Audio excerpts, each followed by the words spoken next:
Hola, Eduardo. ¿Cómo andan? Me mataste con ese título. ¿Por qué? Y elevaste mucho Las expectativas. las elevaste y las bajaste simultáneamente, porque Sí. estás hablando de sobrevivir. Sos ingeniero y economista. Sí, soy ingeniero de grado y Sí. economista de posgrado. Es bastante impresionante eso. Este título está muy bueno. Dinosaurios y marmotas, dinosaurios y marmotas, dinosaurios y marmotas, dinosaurios y marmotas.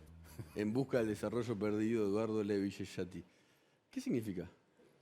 Bueno, la marmota es una imagen que hemos usado mucho del Día de la Marmota, la película con Bill Murray que es un tipo que se despierta siempre el Sí. mismo día. Y Alberto Fernández está por renunciar a restricciones con un DNU. Sí, nosotros tenemos mucho de este déjà vu, pero tiene que ver con algo quizás más clave, que es que, viste que dicen que en la Argentina si vos venís cada 3 meses te parece que todo está cambiado, venís cada 10 años parece que está siempre en el mismo lugar. Sí. Si vos levantás un poco la vista, la Argentina está casi siempre en el mismo lugar. Cambian los colores, cambian los errores, las formas de equivocación, pero hace ¿cuántos años? Décadas que estamos cayendo en términos de producto per cápita. Entonces no está en el mismo lugar.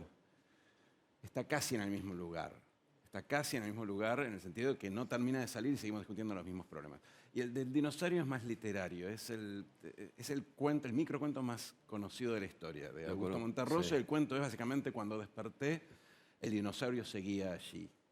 Y el dinosaurio nuestro es el subdesarrollo. Cada vez que miramos, tenemos los mismos problemas, damos las mismas indicaciones, damos los mismos diagnósticos y por algún motivo no podemos salir. Entonces, el libro trata de explicar cómo salir, pero aparte un poco por qué no podemos salir. ¿Y por qué no podemos salir? Aclarar el libro. Mira, por varias cosas. O sea, nosotros tenemos problemas estructurales, económicos, tenemos algunos problemas políticos. Claramente no tenemos los problemas de un país africano como Etiopía con 8 etnias que se pelean todos los años. O sea, nosotros tenemos problemas nuestros, pero no los problemas Ahí no objetivos. bajaste a nosotros el piso vos, a la Argentina. Bueno, pero es que yo me tocó, digo Etiopía, bueno, me tocó trabajar en Etiopía, me consultaban sobre el tipo de cambio y yo miraba las guerras étnicas y decía, va a ser muy difícil que controlemos el tipo de cambio. Pero ¿Cómo era el tipo de cambio? el problema en Etiopía era que ellos tenían muchas importaciones, entonces perdían reservas porque estaban creciendo mucho, tenían muchas importaciones, tenían que crecer menos, pero crecer menos en ese país era ir a la guerra civil. Ajá. O sea, no había salida. Hay algunos problemas que no tienen salida. Argentina tiene salida y muchas salidas. ¿Tiene salida? Sí, tiene salidas. Yo me lo pregunto bastante. No, sí, y hay algunos caminos. Claramente no es una salida, no hay ninguna bala de plata en Argentina. Pensar que el problema es el peronismo, la falta de moneda por sí sola, el problema político, la sociedad, no sé, hay un montón de cosas, el dólar, que uno tiene una obsesión con el dólar, ese tipo de soluciones fáciles, claramente con eso solo no vas a ningún lado. Precisamente porque hace décadas que hemos probado de todo, hemos probado soluciones más socialdemócratas, populismo de Estado, populismo de mercado, y seguimos aquí. Entonces hay que pensar que por lo menos vas a tener que hacer varias cosas simultáneamente. Ahora, hoy en la Argentina hay un problema político que creo es más grave, y es que, ¿sabes que la política pública funciona como anuncios? Vos decís, vamos a hacer tal cosa u otra y esperas que el sector privado haga algo, que invierta, que cree empleo. Cuando vos le perdés la confianza a la palabra del gobierno, el gobierno tiene un tablero de control que aprieta botones pero no hay ninguna electricidad. Y nosotros hemos perdido el tablero de control. Entonces el día de mañana cambias el presidente, viene el presidente que a vos te gusta, el tipo cree muchas de las cosas que dice, promete algo, nadie invierte, nadie crea empleo porque va a pensar cuánto va a durar ese tipo, cuánto van a tardar en revertir. Entonces es las muy medidas. difícil salir. Con 50% de pobreza, con 6 de cada 10 chicos. Yo creo que tenés que salir políticamente. Ahora sí, mucho más que antes. Hace 20 años por ahí era un problema económico y encontrar la fórmula. Hoy creo que el problema es político. Si vos no tenés un ejecutor político que genere respuestas del sector privado, definitivamente no vas a salir. El Estado no tiene dinero para levantar la economía, está quebrado. Cada vez hay más gente dependiendo del Estado y el Estado no tiene con qué darle. Por lo tanto, está como carneando la vaca lechera para dar de comer a la gente que está excluida.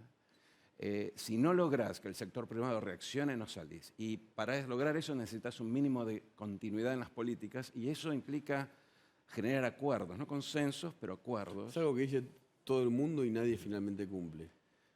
Porque no tenemos a los actores. Yo siempre pongo el caso de Fernando Henrique y Lula, el primer Lula. ¿Sí? Cuando Lula empieza a subir en las encuestas, el sistema financiero entra en crisis y una corrida. Van a pedir un programa del Fondo Monetario, como siempre se hace antes de la crisis. El fondo dice, está todo bien, pero necesito algún reaseguro. Fernando Henrique le decía a Lula, tenés que escribir una carta a los brasileros diciéndole no vas a revertir las cosas que hicimos nosotros. Y Lula no solo la escribe, sino que después la cumple. Y por eso el gobierno de Lula fue exitoso, efectivamente, el primer gobierno al menos. Nosotros necesitamos esos actores. Actores que escriban esa carta, ese compromiso. Acá los empresarios se están yendo, por ejemplo, es algo nuevo. Sí, sí, no solo los empresarios. Sí, bueno, muchos chicos. Los jóvenes formados. Se están yendo, el capital que nosotros creamos con educación pública, con buena educación pública, se está yendo afuera a producir afuera. Sí, ese es un proceso de descapitalización que tenés que parar cuanto antes, porque si no esa morreja te mata. Literalmente, te hace más pobre en los próximos 20 años. Pero para parar eso necesitas este mínimo de continuidad. O sea, es una solución eminentemente política. Cuando te digo Alberto Fernández, ¿qué pensás? Pienso que por ahí no es la persona adecuada para el rol que necesitamos. La verdad que estábamos en una situación muy difícil. Creo que no era la persona adecuada. Creo que hubo alguna gente que depositó confianza en que iba a generar esa continuidad y ese consenso, pero la verdad que esa confianza, eso nunca sucedió. Esa fue una apuesta fallida. Pero el problema no es Alberto, porque el gobierno va a cambiar, los gobiernos cambian, los líderes cambian, y hace muchos años que no logramos esa continuidad. Entonces tenemos que pensar, más que en lo que no hace este gobierno, es cuáles son los parámetros o los lineamientos o las reformas básicas sobre las cuales vamos al menos a garantizar un mínimo de continuidad. Yo insisto con esto, me llama mucho la atención toda la gente que dice lo mismo y finalmente esa mesa nunca se arma. Bueno, no toda la gente dice lo mismo. No, pero todos los economistas argentinos, sí. Casi todos los economistas argentinos están de acuerdo en que una reforma tributaria es necesaria, tiene que ser progresiva, tiene que estar basada en el impuesto a las ganancias a los individuos. Sin embargo, todos los políticos acaban de votar lo contrario. Políticos que tomados así en solitario posiblemente te den la razón. Entonces, vos te das cuenta, primero no es un tema económico. Los economistas algunos consensos tenemos hace tiempo. Y por el otro lado hay políticos que no creen eso y sin embargo van y votan. ¿Por qué hacen eso? ¿Por qué no tienen la audacia de decirle al electorado, no, en realidad alguien tiene que pagar para que no pague el que menos tiene, de manera indirecta, con el IVA? Bueno, es un problema político. Yo soy la persona equivocada para responder eso. Muchas gracias. Gracias a vos. Eduardo Levi Gesati en W.